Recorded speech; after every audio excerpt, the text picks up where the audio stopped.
enter into these holiday seasons, there are many things that we are looking forward to. Definitely joyful times, making memories with family and friends, and celebrating in whatever capacity that is relevant to you.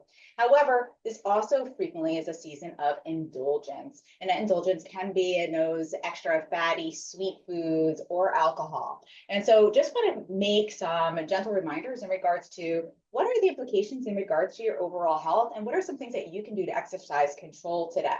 Remembering that sleep is relevant to your full 24 hours. And so even though you may be indulging in some of those fatty or sweet foods, or maybe having a couple extra glasses of wine or eggnog or whatever it is that is your fancy, those things can have not only implications of how your belly is feeling that day or what the scale is saying the next day, but definitely how you're sleeping that night. We recognize that when we're looking at circadian timing, we already are seeing that the days are shortened, and therefore many of us are feeling a little bit harder time of feeling the most wakeful during the day, as well as feeling maybe a little bit extra sleepy or difficult to get out of bed.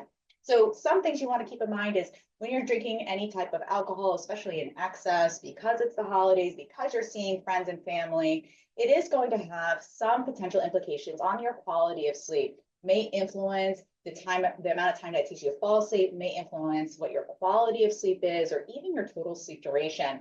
It also can have significant implications in regards to what your dreaming is like, even potentially creating a nice recipe for you to have some nightmare disorders. So with that stated, be mindful that if you are starting to see some of the consequence of what you're eating and drinking on your sleep quality, that you may want to utilize that as an opportunity to say, let me redirect my daytime behavior to help and be able to facilitate my nighttime sleep.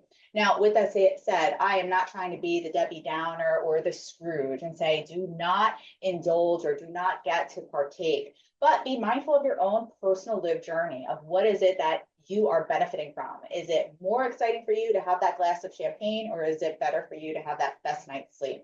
There are some times that it's a toss up. And you may say, I know that I'm going to experience that consequence. If it's a one-off, not a big deal. If you find it's a persistent pattern, definitely a time for you to say, what is a different strategy that I may want to participate in?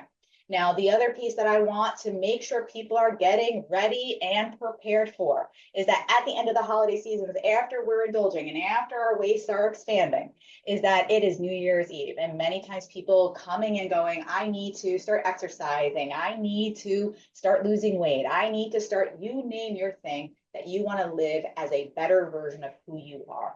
There's no reason to wait until December 31st, January 1st for you to start making those resolutions. Those resolutions are for you, not for thee. So if you're identifying that those are going to be things that are aligned, don't put yourself further behind by not starting to take that accountability steps now.